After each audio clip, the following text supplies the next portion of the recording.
E se ao invés de brigar com a natureza, as cidades se adaptassem a ela? Esse é o conceito de cidades esponja desenvolvido pelo arquiteto chinês Yu. Esse conceito transforma os ambientes urbanos em locais capazes de captar, armazenar e infiltrar a água que vem da chuva, a partir do que a gente chama de infraestrutura verde, que é formada principalmente por parques, jardins, áreas alagáveis e também pisos permeáveis. E soluções como essa são encontradas em várias cidades pelo mundo, como na China e também em Curitiba, no Brasil. E essa é uma solução muito interessante para tentar reverter o que vem acontecendo em nossas cidades, que é muito comum, né? Aqui temos uma imagem de São Paulo que mostra, então, essas áreas bastante asfaltadas, com poucas árvores, né? Pouco contato com a natureza.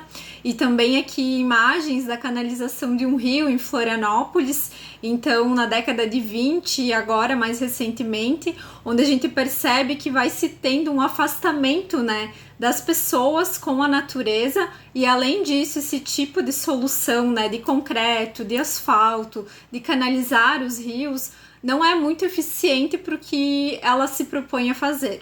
E pelo contrário, pode justamente agravar problemas como poluição, inundações e também interferir na biodiversidade. Então o que Yu propõe justamente é isso, né? Ao invés de a gente brigar com a natureza e ter essas cidades, né, concretadas, cheias de asfalto, desviando os cursos d'água, se adaptar aos ciclos e aos fluxos dela, né? E assim criar infraestruturas que permitam com que as cidades convivam em harmonia com a natureza, substituindo assim essa rigidez do concreto pela resiliência dos sistemas vivos, então como os pântanos, as áreas alagáveis e também jardins de chuva.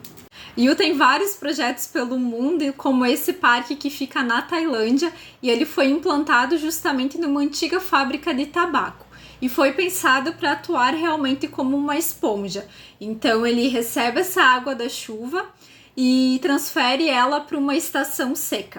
Esse local antigamente já era um pântano, então ele foi adaptado, né, justamente com canais de irrigação e também de drenagem, além de aproveitar um pouco dos materiais existentes, né, da antiga fábrica. Então, além de ter essa parte, né, sustentável e ambiental, o parque também é utilizado pela população, então tem vários caminhos, locais de estar, onde se aproxima esse contato com a natureza.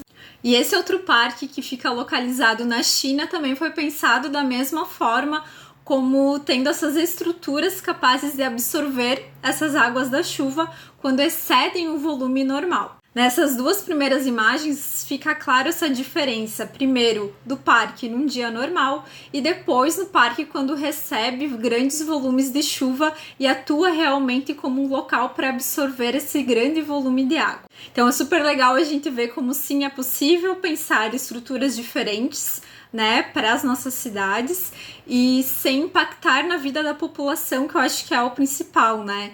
Então, evitando enchentes, inundações, que interfere tanto na moradia das pessoas como na ida ao trabalho, à escola, e assim a cidade ela consegue conviver, né, com quando acontece esses volumes maiores e não impacta, né, tanto na vida delas.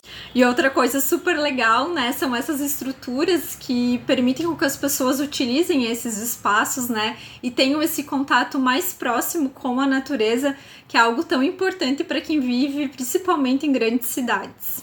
E algo muito semelhante foi pensado pelo arquiteto Jaime Lerner em Curitiba na década de 70. As primeiras imagens são da implantação do Parque Barigui, que ele foi justamente pensado, né, nessa intenção também de ser um parque alagável para absorver esses grandes volumes de água, e também é um parque, né, que a gente vê aqui a diferença dele num dia normal e num dia quando tem grandes volumes de chuva, que também é algo que favorece muito a vida das pessoas que moram na cidade.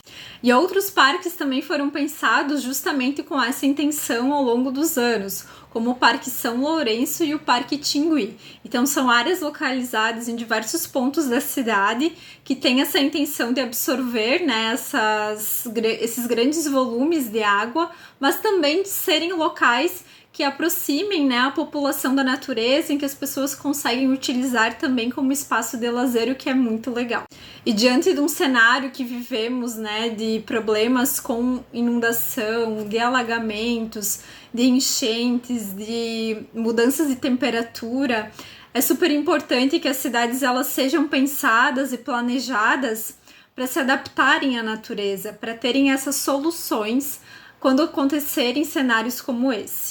Porque a melhor coisa é termos cidades que são resilientes, né, que são pensadas justamente para se adaptar a esses eventos que possam acontecer, ao invés de depois ter que lidar com o caos, né, como aconteceu em várias cidades do Rio Grande do Sul ano passado, que é um dos casos mais impactantes, né, que marcaram esse cenário de enchentes e alagamentos.